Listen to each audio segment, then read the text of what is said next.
두 매니페스트 파일의 버전 정보를 비교를 해요.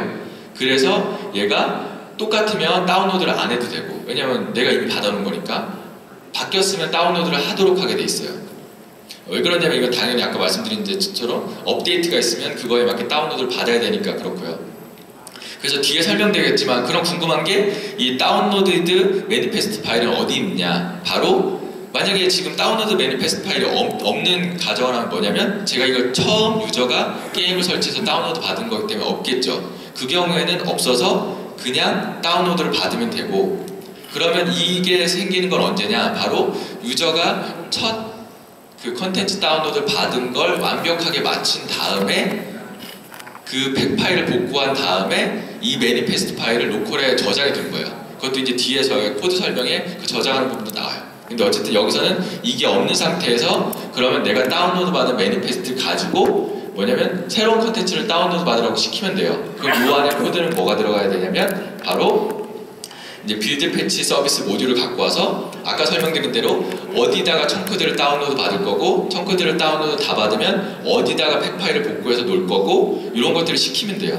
그래서 첫 번째로 이런 식으로 그러니까 스테이지 폴더는 뭐냐면 아까 말씀드린 대로 청크 파일들을 어디다 다운로드 받을지 로컬 경로를 하나 만들고요. 그 다음에 인스톨 DI라는 뭐냐면 그 청크 파일들을 다운로드 받아서 완성된 팩 파일을 어디다가 실제 디바이스에 설치할지에 대한 위치고요. 이런 걸 만들고, 그거를 빌드 패치 서비스에 스테이징 디렉토리라고 설정을 하면 이게 다운로드 받는 위치가 설정이 되고요. 그 다음에 클라우드 URL은 뭐냐면 바로 이 청크들을 어디서 다운로드 받는지 그 위치를 정하는 거예요. 그거는 바로 그 URL, 그러니까 웹 서비스에 있는 그 URL을 매니페스트 파일 바로 밑에, 그러니까 매니페스트 파일이 있는 위치에 앞에 웹 주소를 똑같이 쓸 거기 때문에 그 웹 주소만 잘라가지고 클라우드 URL 만들어서 여기다 넘기면 바로 이제 청크를 다운로드 받을 위치를 정해줄 수 있고요.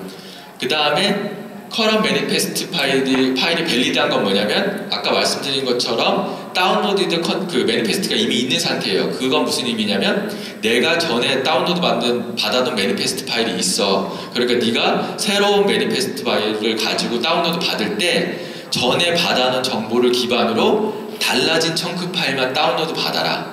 이게 이제 빌드 패치 서비스의 굉장히 좋은 점인데 뭐냐면 이미 기존에 한번 유저가 다운로드 받아놨다면 그 다음에 새로운 팩 파일을 받더라도 그 팩 파일을 통으로 받는 게 아니라 전에 매니페스트 파일이랑 새로운 매니페스트 파일이랑 비교해서 청크 아이디가 똑같은 거는 다운로드를 다시 안 해요. 즉 실제 서버에 올라가 있는 게 500메가더라도 실제 전에 다 받아놓은 뭐 청크들이 있다면 그걸 가지고 이제 다시 그걸 재사용하기 때문에 다운로드 받는 사이즈가 줄어들어요.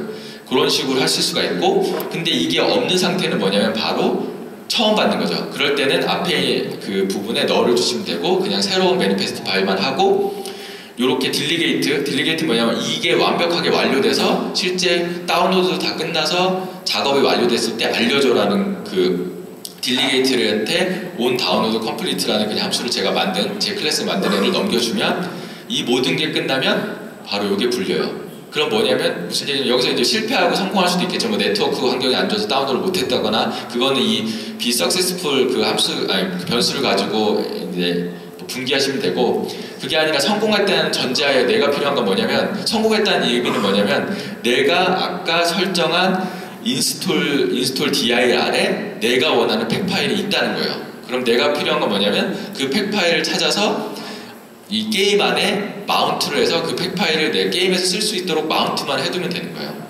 그래서 그 과정만 하면 되는데, 근데 아까 설명드린 것처럼 매니페스트 파일을 다운로드 받았을 때 그게 성공했으면 그 매니페스트 파일을 이렇게 보시는 것처럼 로컬에 저장을 하도록 하고요. 그 다음에 아까 말씀드린 대로 팩 파일을 찾고 마운트하는 것만 하면 돼요. 그럼 팩 파일을 찾는 건 어떻게 하냐? 바로 이런 방식으로 하면 돼요. 이게 디렉토리 비지터라는 그 저희 클래스가 있고 그걸 상속받아서 하는 건데, 이거를 만드시면 뭐냐면 내가 원하는 어떤 특정 파일의 이름, 그러니까 파일의 확장자를 가진 애를 특정 폴더를 지정하면 서브 폴더를 다 다니면서 그 파일 모두를 찾아주는 클래스예요.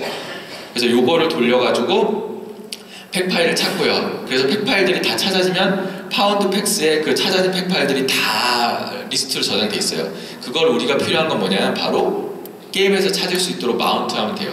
이게 바로 예전에 제가 발표했던 것에서 달라진 부분인데요. 4.11부터는 마운트를 하실 때 이런 식으로 마운트라는 함수를 부르고 팩 파일의 위치, 그 다음에 매치3는 이제 프로젝트의 이름이에요. 프로젝트의 이름을 넣어주셔야 제대로 이제 마운트가 되고요. 이 상태로 되면 뭐냐면 이제부터는 오픈 레벨, 뭐 파일 찾기 다 해도 내가 게임에서 쓸 컨텐츠들을 다 찾을 수 있는 상태가 된 거예요. 그 다음부터는 그냥 메인 게임 레벨을 오픈 레벨을 로딩하면 게임이 진행이 되는 거죠. 그러면 컨텐츠 뭐 다운로드 컨텐츠 만드는 것부터 다운로드 받아서 복구해가지고 쓰는 것까지 다 되는 거예요. 그래서 요 코드를 뭐 제가 이제 PPT를 나중에 공개할 테니까 요 코드를 기반으로만 하시면 사실 어렵지 않게 이런 다운로드 받아서 컨텐츠를 쓰는 거를 구현하실 수 있을 것 같고요.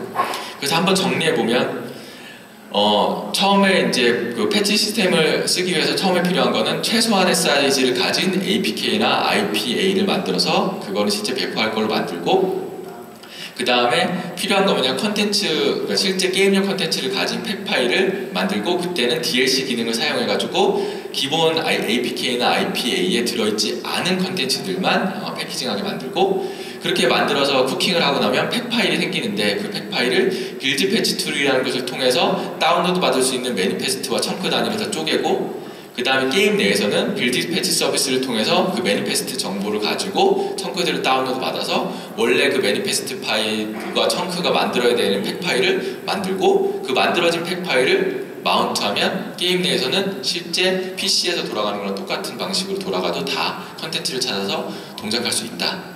요렇게 정리되는 거고요. 그래서 요런 걸 기반으로 생각해 주시면 되고, 나중에 뭐 말씀드린 대로 저희가 PPT를 공개할 테니까 이 내용들을 가지고 패치 시스템, 컨텐츠 다운로드 시스템을 만들면 어렵지 않게 하실 수 있을 거라 생각이 들고요. 근데 이제 대신에 이제 생각해 볼 이슈들이 좀 있어요. 그것들을 꼭 그냥 먼저 알고 계시는 게 나중에 이거 왜 그러지? 이러지 않을 것 같아서 말씀드리면, 첫 번째로 4.11 전의 버전을 쓰셨던 경우 어떤 경우가 있냐면, 내가 실제 어떤 어셋을 바꾸지 않았는데 쿠킹할 때마다 그 어셋의 바이너리가 조금씩 바뀌어요. 그런 경우가 있었어요. 그럼 뭐냐면 실제 그러니까 패키징에서 다운로드 받았을 때 얘는 안 바뀌었기 때문에 다운로드 안 받아도 된다고 생각했는데 다운로드 받아야 된다거나 이런 게 생겨요. 그게 이제 4.11 버전에서 정말 거의 다 수정이 됐고요. 많이 수정이 됐어요. 그래서 4.11 버전으로 업그레이드 하시면 수정이 많이 되고요. 대신에 그냥 업그레이드 된다고 수정되는 게 아니라 그 쿠킹되는 뭐 이렇게 로그를 보시면 워닝이 떠요. 워닝 한 다음에 리세이브 하시라고 뜨는데, 그래서 컨텐츠를 다시 세이브 해줘야지 고쳐지는 것들이 있으니까 컨텐츠 세이브를 다시 해줘야 된다는 것만 명심해 주시면 좋고, 그 다음에 이제 컴프레스드 옵션인데요. 컴프레스드 옵션을 주면 뭐냐면, 처음에 아까 말씀드린 대로 쿠킹할 때 컨텐츠 유어셋 자체도 압축을 하지만 팩 파일을 만들 때 그 팩 파일 자체도 압축도 할 수 있고 암호화도 할 수 있어요. 그러면 근데 압축과 암호화의 장점은 당연히 사이즈를 줄어들고 암호화니까 뭐 안전하지만, 문제는 뭐냐면 암호화 압축은 보통 바이너리가 조금 바뀌더라도 그거의 영향을 통해서 많은 부분에 실제 바이너리가 바뀔 수가 있잖아요. 그렇기 때문에 내가 바꾼 어셋이 좀 적더라도 다운로드 받은 사이즈를 줄이기 위해서 컴프레스를 쓰고 그 안전을 위해서, 보안을 위해서 암호화를 하는 순간 그게 생각보다 많은 청크 파일들이 만들어질 수가 있어요. 새로 다운로드 받아야 되는. 그러니까 그런 것들은 좀 인지하셔서, 그래서 현재로서는 이거를 우회할 수 있는 방법은 팩 파일을 여러 개를 만드는 거예요. 즉 아까 말씀드렸을 때 맵 리스트를 한 방에 다 만들지 말고 여러 개의 맵을 쪼개서 만들고, 그래서 팩 파일을 여러 개 만들어서 빌드 패치 툴을 여러 번 돌려가지고 매니페스트를 여러 개 만들고, 그 매니페스트를 여러 개를 다운로드 받아서 팩을 여러 개 복구하면 팩은 몇 개를 마운트해도 상관없어요. 그러니까 그 몇 개를 마운트해서 해놓으면 그 엔진 안에서 파일을 찾을 때 팩 파일을 순서대로 다니면서 어디에 있나 다 찾기 때문에 그런 식으로 해서 우회하면 되고, 요거를 좀 해결할 수 있는 방법은 내부적으로도 좀 고민을 하고 있고요. 그 다음에 이제 마지막으로 지금 전 시간에 저 CEO링가에서 저희 잭포터 부장님 세션을 들었으면 거기서도 말씀드렸을 텐데, 저희가 요 시스템 자체를 지금 GUI 기반으로 좀 쉽게 사용할 수 있는 시스템을 만들려고 지금 계획하고 있어서 이제 뭐 다음 달, 다다음 달 쭉 작업을 할 예정이에요. 그러면 이제 조만간 나올 이제 추후의 버전에서는 지금 말씀드렸던 배치 파일을 쓰는 걸 선호하시는 분들도 있지만 그게 아니라 GUI를 통해서 좀 더 쉽게 텍스처 포맷 선택하고 이런 걸 통해서 어떤 배포할 수 있는 컨텐츠를 만들 수 있는 그런 기능도 넣을 예정이라는 거, 그래서 기대해 주시면 좋을 것 같고요. 이제 마지막으로 알아두면 유용한 소소한 팁 이제 두 가지를 말씀드리면서 이제 세션을 정리해 보면요. 이제 첫 번째로 이제 안드로이드 6.0 런타임 퍼미션 처리인데요. 잘 아시겠지만 이제 안드로이드 6.0을 타겟 SDK, 그러니까 SDK 버전 23번을 하는 경우에는 그 무조건 이제 구글에서 이제 제안을 건 게 유저한테 매니페스트 파일에 퍼미션이 설정되어 있더라도 런타임 퍼미션을 유저한테 한 번을 꼭 물어봐야 돼요. 그래서 동의를 얻고